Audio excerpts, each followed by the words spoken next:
Cambridge University Press, 2000. This recording is copyright. Cassette 1, Side 2. Test 2. You will hear a number of different recordings, and you will have to answer questions on what you hear. There will be time for you to read the instructions and questions, and you will have a chance to check your work. All the recordings will be played once only. The test is in 4 sections. Write all your answers in the listening question booklet. At the end of the test, you will be given 10 minutes to transfer your answers to an answer sheet. Now turn to Section 1. Section 1. Gavin, a newly arrived student, wants to insure the contents of his apartment. He calls an insurance agent to ask for information. First, you have some time to look at questions 1 to 6.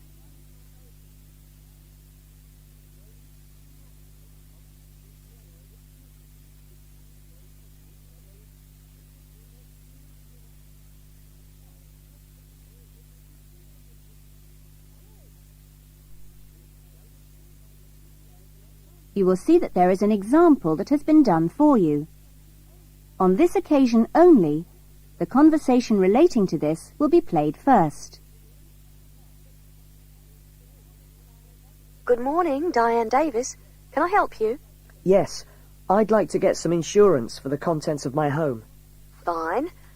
When did you move into the house? A couple of weeks ago. And, it's an apartment, actually. I was told by the landlord that it would be a good idea to get some insurance for the furniture and other personal possessions. Gavin moved into his apartment 2 weeks ago, so B has been circled. Now we shall begin. You should answer the questions as you listen, because you will not hear the recording a second time. Listen carefully to the conversation and answer questions 1 to 6. Good morning, Diane Davis. Can I help you? Yes, I'd like to get some insurance for the contents of my home. Fine. When did you move into the house? A couple of weeks ago. And, it's an apartment, actually. I was told by the landlord that it would be a good idea to get some insurance for the furniture and other personal possessions. Fine. Well, let's get some details. What kind of apartment is it? It's a 2-bedroom apartment. Huh? What floor is it on? Why do you need to know that? Because it affects the cost of the insurance. An apartment on the ground floor isn't as protected as others, and there's more chance of a break-in. Really? I didn't know that. It's on the second floor. Second. And how much is the rent? It's $615 per month. Good.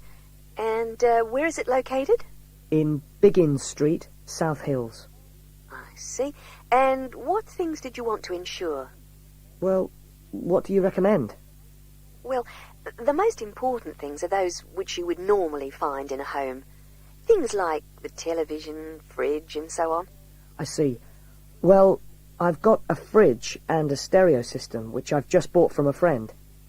And how much did you pay for the fridge? $450. 50 or 15? 50. And the stereo system cost $1,150.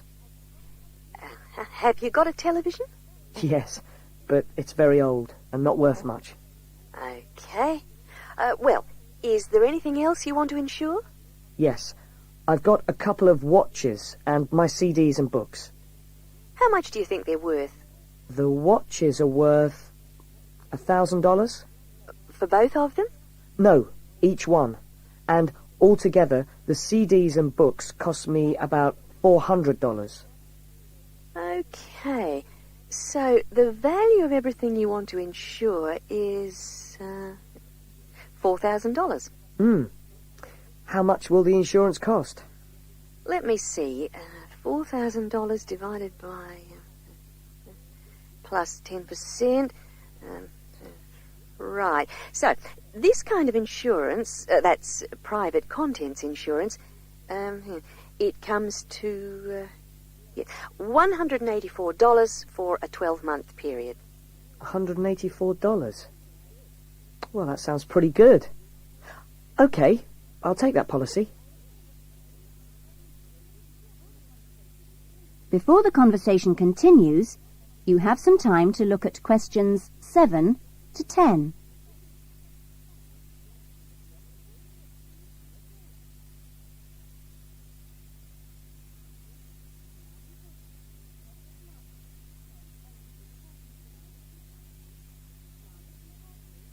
Now listen carefully and answer questions 7 to 10.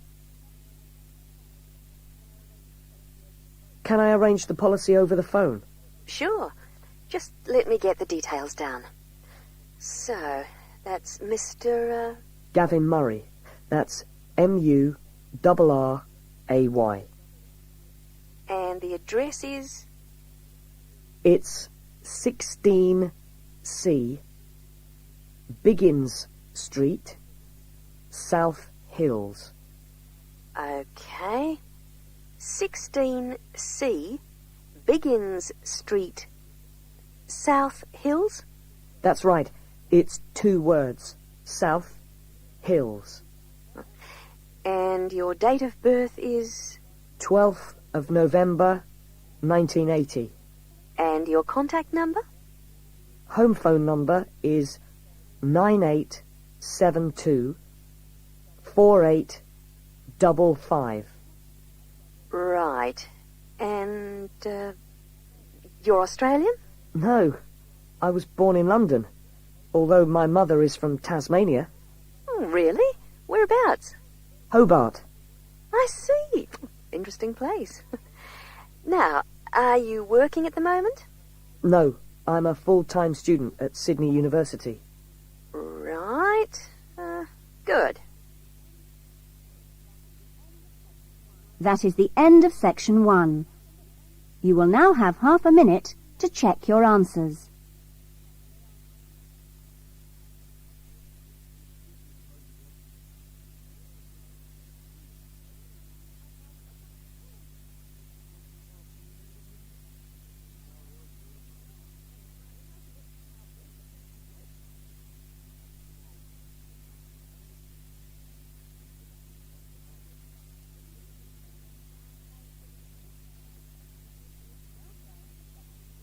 Now turn to section 2.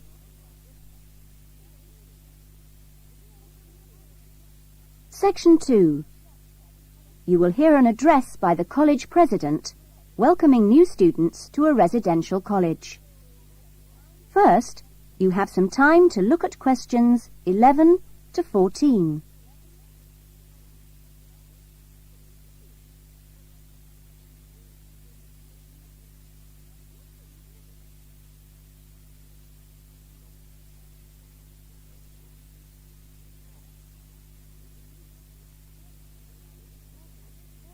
Now listen carefully to the first part of the talk and answer questions 11 to 14. Well, good morning, everyone. It's good to see you all here. Welcome to Smith House. Smith House, as you may or may not know, is one of the oldest residential colleges of the university. As you can see, the building you're in now, which contains this main lounge, the dining room, the recreation room, the kitchen and the offices, was part of the original old house built in the 1840s, to be used by the family of George Smith. That's, of course, how the house and college got their names. The original house was converted into a residential college for the university in 1940, and since then has continued to be added on to and modernised. You'll notice when you receive your room allocation in a few minutes that your room number either begins with the letter N, S or W, like this one here. The first letter refers to the 3 wings of the college, which come away from this main building. Of course, the letters represent the 3 directions, in this case, north, south, and west. Each wing has 2 floors, and so the next number you see is either 1 or in this case 2, and this indicates which floor your room is on. The number after that is your individual room number. So it's quite simple to find any room by going to the right wing, then floor, and then room number. Before you hear the rest of the talk, you have some time to look at questions 15 to 20.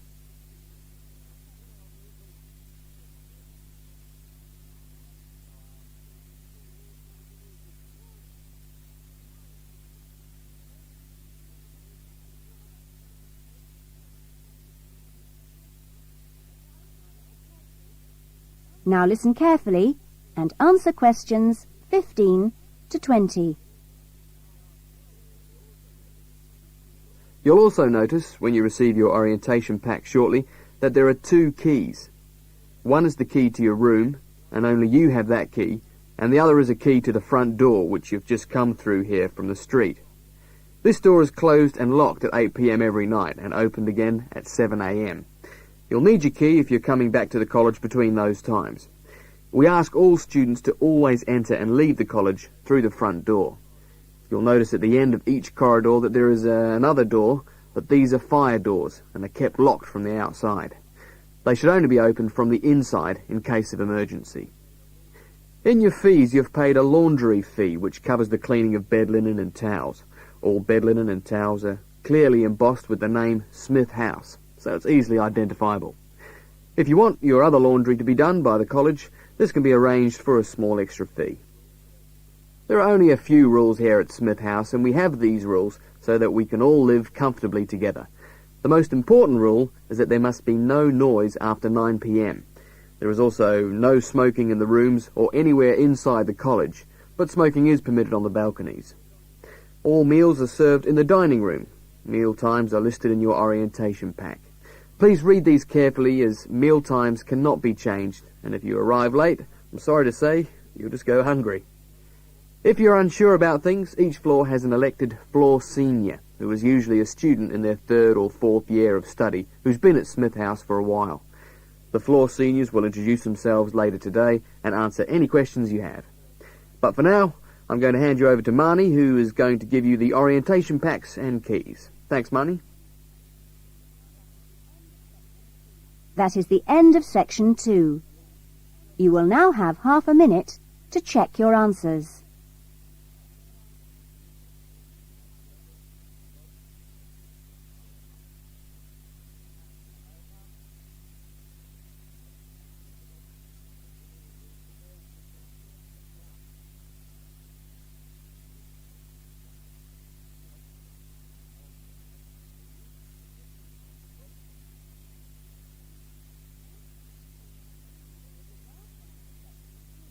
Now turn to section 3.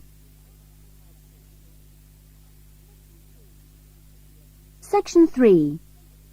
You will hear a conversation between 2 students, Lynn and Robin, who are discussing an assignment. First, you have some time to look at questions 21 to 30.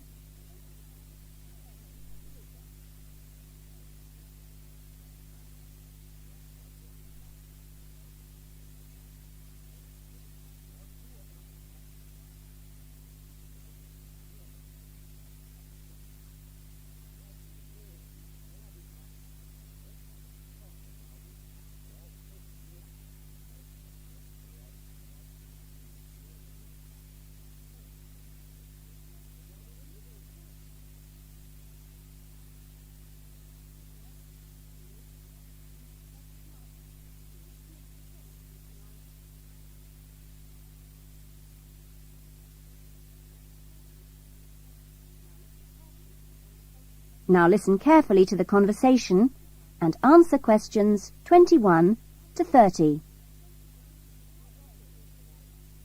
That essay we have to write, the one on how children learn through the media, how are you planning to write it? Well, I've given it some thought, and I think that the best way to approach it is to divide the essay into 2 parts. First of all, we'd have to look at some examples of each type of media. Yes, what they are. Then we could describe how we can use each medium so that children can learn something from each one. Exactly. Maybe we could draw up a table and look at examples of each medium in turn.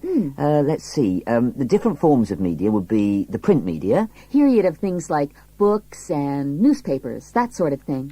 And included in these are the pictorial forms of print media, like maps. Yes, maps are really just formal pictures, aren't they? And then there are what we call the audio forms of media, where children can listen. CDs and radios are probably the best examples because a lot of children have access to these, especially radios. And this would lead into the audio-visual media, which can be seen as well as heard.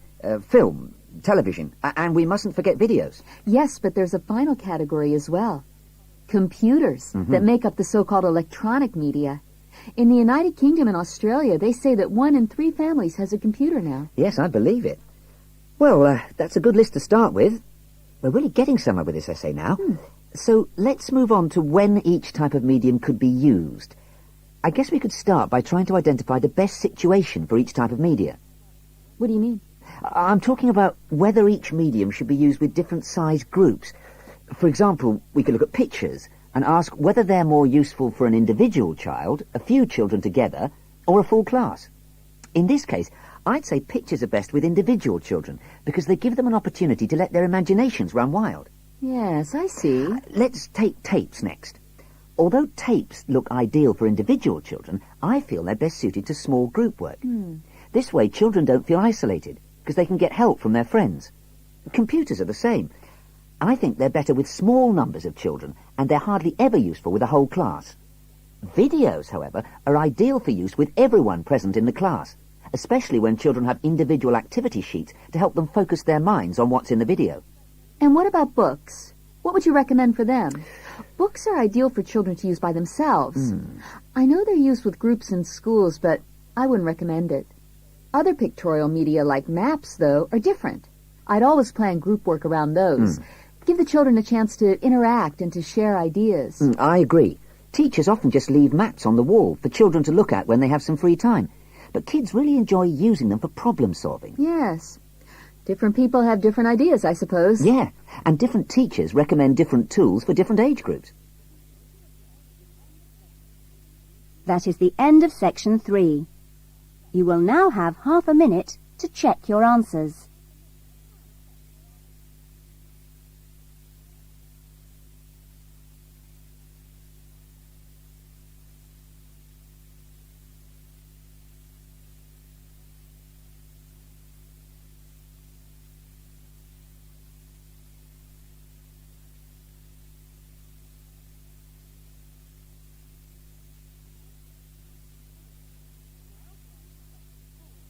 Now turn to section 4.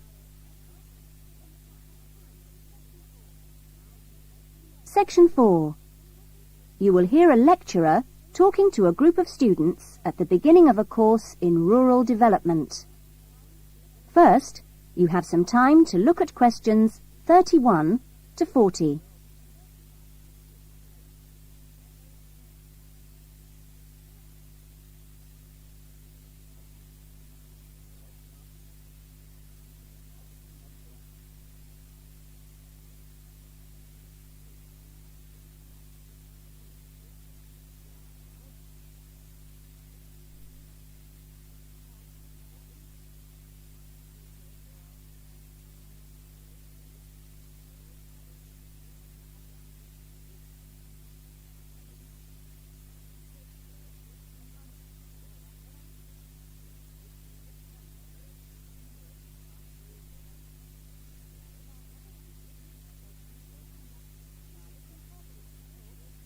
Now listen carefully to the talk and answer questions 31 to 40.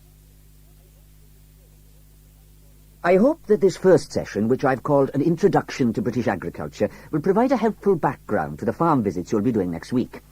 I think I should start by emphasising that agriculture still accounts for a very important part of this country's economy. We are used to hearing the UK's society and economy described as being industrial or even post-industrial. But we mustn't let this blind us to the fact that agriculture and its supporting industries still account for around 20% of our gross national product. This figure is especially impressive, I think, when you bear in mind how very small a percentage of the UK workforce is employed in agriculture. This is not a recent development. You'd have to go back to 1750 or so to find a majority of the workforce in this country working in agriculture. By the middle of the next century, in 1850 that is, it had fallen sharply to 10%. and then to 3% by the middle of the 20th century. And now, just 2% of the workforce contribute 20% of GNP. How is this efficiency achieved? Well, my own view is that it owes a great deal to a history over the last 50 or 60 years of intelligent support by the state, mainly taking the form of helping farmers to plan ahead. Then the two other factors I should mention, both very important, are the high level of training amongst the agricultural workforce, and secondly, the recognition by farmers of the value of investing in technology. Now, although the UK is a fairly small country, the geology and climate vary a good deal from region to region. For our purposes today, we can divide the country broadly into three. I've marked them on the map here. The region you'll get to know best, of course, is the north, where we are at present. The land here is generally hilly, and the soils thin. The climate up here, and you've already had evidence of this, is generally cool and wet. As you'll see next week, the typical farm here in the north is a small, family-run concern, producing mainly wool and timber for the market. If we contrast that with the eastern region, over here, the east is flatter and more low-lying, with fertile soils and a mixed climate. Average farm size is much bigger in the east, and farms are likely to be managed strictly on commercial lines. As for crops, well, the east is the UK's great cereal-producing region. However, increasingly significant areas are now also given over to high-quality vegetables for supply direct to the supermarkets. The third broad region is the west, where it's a different story again. The climate is warmer than in the north and much wetter than in the east. The resulting rich soils in the west provide excellent pasture, and the farms there are quite large, typically around 800 hectares. The main products are milk, cheese and meat. So, clearly, there are marked differences between regions, but this does not prevent quite a strong sense of solidarity amongst the farming community as a whole, right across the country. This solidarity comes in part from the need to present a united front in dealing with other powerful interest groups, such as government or the media. It also owes something to the close cooperation between all the agricultural training colleges, through which the great majority of farmers pass at the beginning of their careers. And a third factor making for solidarity is the national structure of the Farmers' Union, of which virtually all farmers are members. Finally, in this short talk, I'd like to say a little about the challenges facing farmers in the next century. That is the end of section 4. You will now have half a minute to check your answers.